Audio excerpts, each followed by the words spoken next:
저는 며칠 전에 그 이재명 지금 민주당 대표에게 자리를 내주고 시장 선거에 나왔다 떨어지고 그 구치소에 가 있던 우리 송영길 그 사람이 감옥에 있겠구나. 지금 어떤 생각을 하고 있을까? 그 돈봉투에 관련돼 가지고 그런 생각을 했었는데 이제 보니까 그 돈봉투 유죄 판결에도 의원들은 일제히 버티기라는 요 조선일보 사설을 보고 그 내용을 한번 읽어봤습니다. 그런데 일부 그 의원들이 재판에 이제 1심이 선고가 됐었죠. 더불어민주당 전당대회에서 돈봉투를 주고받은 허종식 의원과 윤관석, 이성만 전 의원에 대해 법원이 징역형을 선고했다. 전당대회 돈봉투로 국회의원이 유죄 판결을 받은 것은 처음이다.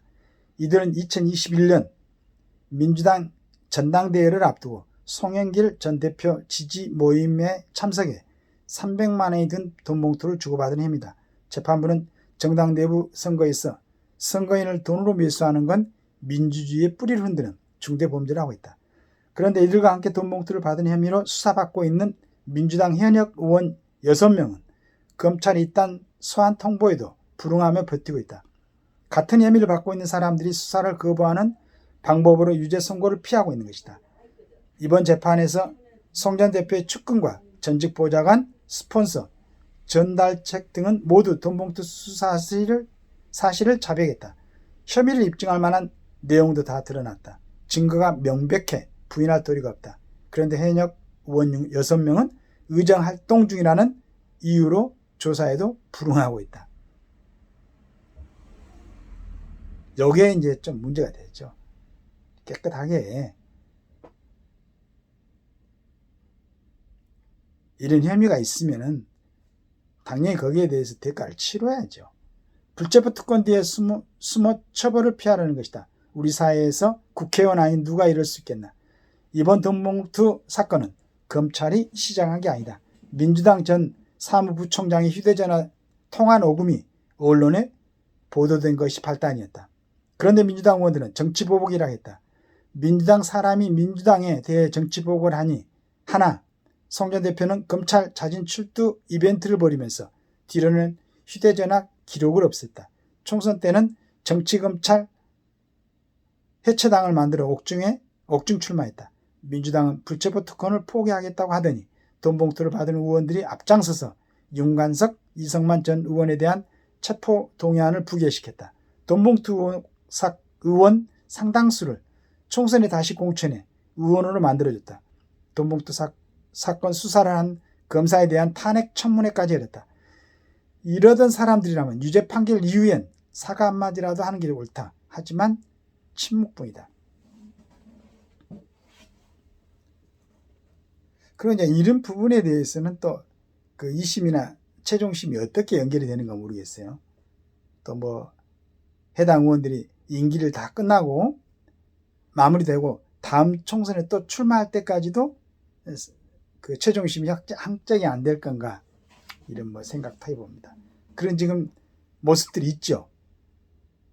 그럼 도대체 국민들은 그 어떤 마음으로 정치인들 그 다음에 이 정치인들에 대해서 지금 기소를 하고 재판하는 법조인들은 어떤 시각으로 볼까요? 물론 이제 이 의원들을 또 의원들이 소속해 있는 당을 갖다 지지하는 사람들은 다른 시각으로 볼 수도 있겠지만은 그런 걸 떠나가지고 전체 국민의 입장에서 어떤 재판부라든가 그 검찰을 갖다가 신뢰할 수 있도록 신속하고 그 다음에 저는 이제 그게 이제 법이 어떻게 뭐 다시 그 부분에 대해서 보궐선거를 하고 그러는데 이런 사항이 있으면은 그 당시 해당되는 의원들하고 같이 선거를 통해서 차점자 있지 않습니까? 그 사람이 바로 그걸 갖다 승계하는 걸로 당을 떠나가지고 그렇게 했으면 좋겠어요. 왜 돈을 들여가지고 또 원래 그 사람은 이게 만약에 그 당선됐다가 문제가 있었고 사퇴를 하게 되면 그 사람은 원래 자격이 없는 거 아니겠어요? 그러니까 당연하게 모든 걸 원위치로 돌리고 그때 2등으로 국민들의 심판을 표를 받았던 사람들 당연히 그 사람이 돼야지. 그 시점에서 어떻게 보면은 그 사람은 자격 자체가 없었으니까 그렇게 생각합니다. 특히나 선거에 관한 선거법을 위반한 사람들, 정치인들은 그런 좀 깨끗한 점이 있어야죠. 그리고 꼭 그걸 재판하고 막 그러기 전에 그런 부분이 있으면은 일본 같은 데도 이렇게 하나요? 예전에 일본인들은 좀 창피하고 그러면 막 그냥 할복도 하고 막 그런 걸 내가 봤었는데 지금은 이제 그러지는 않겠지만은 그렇게는 안 하더라도 스스로 물러나는 정말로 창피한 일이 있었다 그러면 스스로 물러나는 그런 걸 좀 보여야 되지 않겠습니까? 그래야 국민들이 그걸 봐가지고 우리 참 정치인들은 그래도 멋있다. 인간적으로 뭐 그럴 수도 있다고 생각하는데 그럼에도 불구하고 스스로 그 자리를 탁 물러나는. 그런데 그것도 그렇습니다. 제가 생각할 때 만약에 특권이 없다. 그럼 스스로 물러나는데 쉽게 물러날 수가 있어요. 근데 특권이 너무 많다 보니까 진짜로 포기하기 힘든 거죠. 그래서 만악의 근원, 특권이다. 그러니까 우리나라 국민들이 왜 다 이 얘기를 안 하는지 모르겠어. 다른 부분에 우리 기업들 얼마나 잘합니까? 우리 젊은이들 뭐 연예계, 스포츠 모든 부분에서 얼마나 활동을 잘하고 있어요. 우리 국민들 물론 이제 그 관련된 정부 부처에서 어떤 뭐 치안이라면 치안 이런 게 굉장히 잘하고 있으니까 그런 것도 있겠지만 세계에서 치안 수준 가장 좋지 않습니까? 그 다음에 의료 이 부분도 정말로 여기에서는 부러워한대요, 한국 사람들은. 지금 이제 조금 그렇게 잘하고 있다가 이런 상황에 와서 좀 그렇지 너무 부러워한대. 우리나라의 어떤 의료 이런 체계 같은 게 잘하고 있대. 그렇다고 그러면은 그런데 유난히 정치 부분이 세계에서 그렇게 이런 부분은 뭐냐? 그렇습니다. 하는 일에 비해서 너무 많은 국가 재정이 투입이 되고 그리고 너무 많은 법률들을 만들어내고 난 그 법안 좀 만들어내지 않았으면 좋겠어요. 필요한 거. 그리고 하나 만들어낼 때는 국회에서 입법이라는 것은 법률은 전 국민을 상대로 만들어낸 거 아니에요.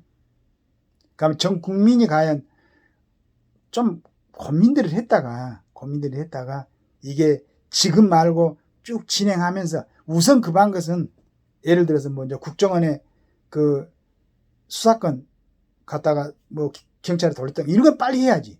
다시 원대복 시켜야지. 그런데 그런 건 안 한다 이거지.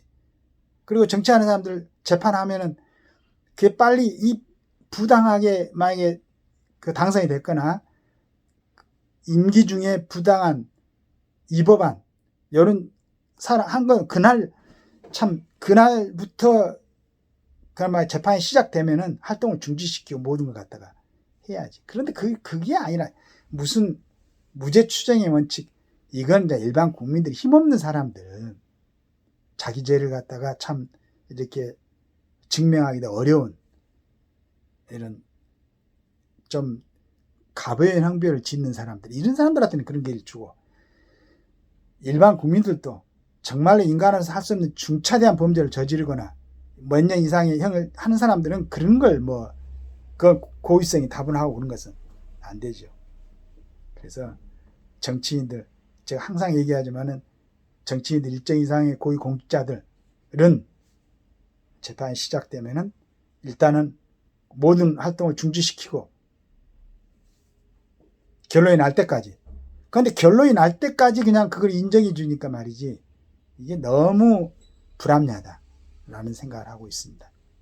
근본적인 우리 국회의원의 품격을 22대 국회의원들의 품격을 높이기 위해서 특권을 폐지하시면은 스스로들 좀 이렇게 하면은 자정한다고 그러죠. 스스로 이렇게 하면은 22대 국회의 품격이 높아지고 국민들의 신뢰와 존경심이 우러날 것이다.